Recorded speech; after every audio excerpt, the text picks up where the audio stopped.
Hi, and welcome to my channel. Previously on Game of Thrones.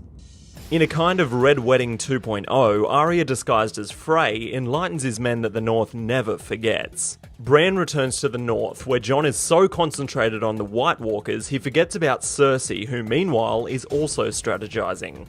Samwell is in the Citadel and asks the actor who plays Professor Slughorn for access to the restricted section to prepare himself for the White Walkers.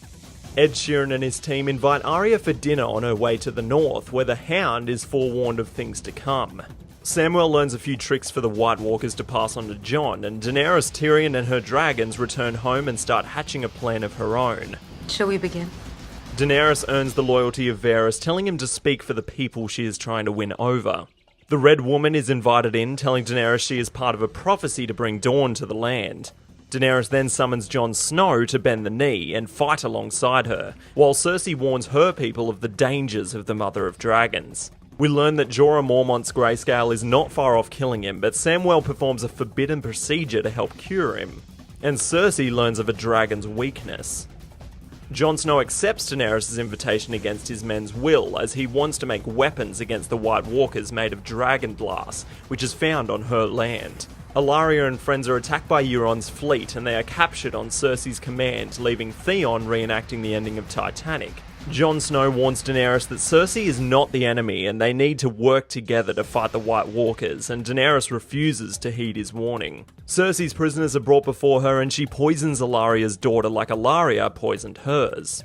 Daenerys comes around and agrees to let Jon Snow mine the dragon glass, and Sansa is reunited with Bran. Jorah's grayscale is healed by Samwell's procedure, so he heads back to the side of the Mother of Dragons, who is plotting revenge on Euron for attacking her fleet. In the meantime, taking over Casterly Rock, whose real armies were elsewhere. Although successful in taking over, they are interrupted by Euron's fleet once again, and Casterly Rock proves to be no advantage.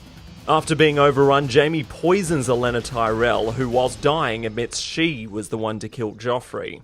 Cersei steals her new overrun kingdom's riches to pay back her debt to the Iron Bank. Bran becomes less himself and more the three-eyed raven when Arya comes home and is reunited with him and Sansa. Daenerys said she will lend her armies and dragons in the fight against the Night King if Jon Snow bends the knee. However, for now, she needs to focus on Cersei.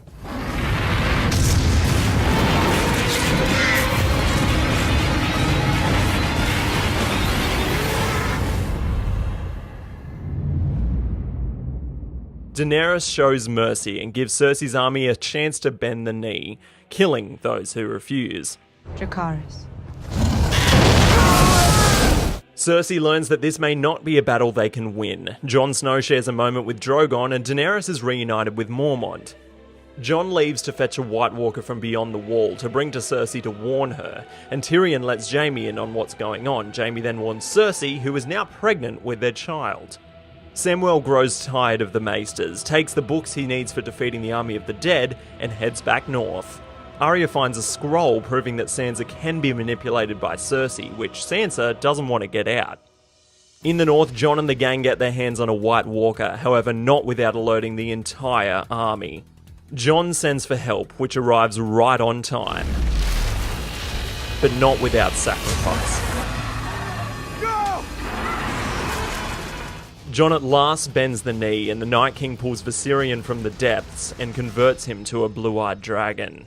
The Mother of all meetings sees the Mother of Dragons set foot in the Iron Kingdom to come to a truce with Cersei, who accepts after seeing what they're up against, but changes her mind when Jon admits his allegiance to Daenerys. Tyrion pleads with Cersei and discovers she's pregnant, and succeeds in convincing her to reconsider reconsidering. Or did he? Sansa learns of Arya's many faces, which further adds to the tension between them, but after realising the cause of all their problems, Littlefinger gets what's coming to him. Theon shows the Greyjoys who's boss, and Bran shows us who Jon Snow really is, a Targaryen that is the heir to the Iron Throne, which means Jon sleeps with his aunt. Meanwhile, at the Wall, the Great War has begun.